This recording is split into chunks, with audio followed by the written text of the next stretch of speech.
Hi, and welcome to the Q2 Market Report for Downtown Raleigh condos.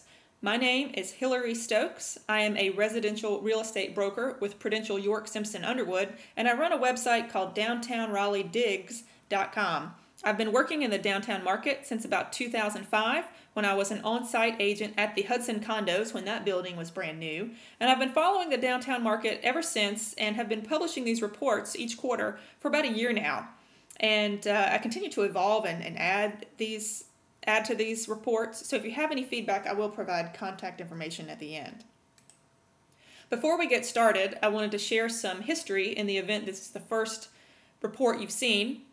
2008 was obviously the height of the market for downtown Raleigh, but 2009 and 2010 have been somewhat stable. They've been corrected as far as volume goes, but they have been stable, and we'll talk about how 2011 compares shortly.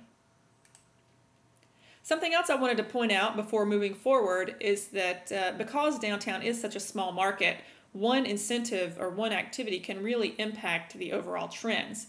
And so here you can see in Q4 of last year, the auction at the West at North caused a spike in Q4. And the reason I bring that up is that when you look at the quarterly comparison over the last few years, you see that Q4 is abnormally large in volume or compared to most real estate data. I think in most real estate markets, Q4 is one of the slower times with the holidays. But here in downtown, we've actually seen more volume than in Q3. And the reason for that, as we just looked at in the last slide, in 2010, we had the West auction, and in 2009, the reason for the added volume in the fourth quarter was that RBC gained their Fannie Mae approval in October of 2009. So that certainly made financing condos much easier, and that helped them sell some units in Q4. Overall, when you look at 2011, the first quarter was about, even with the last few, more than 2010, not as much as 2009, but the biggest impact is the second quarter, where 45 units sold compared to 36 in the second quarter of 2010. So for the year in 2011, we're at 67 units, which is outpacing the volume from the last 2 years. So we are looking good for the rest of the year. Now, what is unknown is what's going to happen in Q3 and Q4. We know that Bloomsbury is going through liquidation, and so we expect Q3 volume to be more than the last couple of years. But the biggest unknown is what's going to happen in Q4. So the conservative view is definitely we are on schedule to meet the same volume as 2010, but if things continue at this pace, we should surpass the volume of 2010.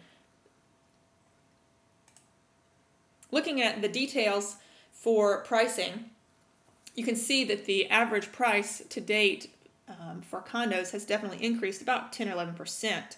The average price per square foot's gone down just a bit, but the average size of the condo sold is larger.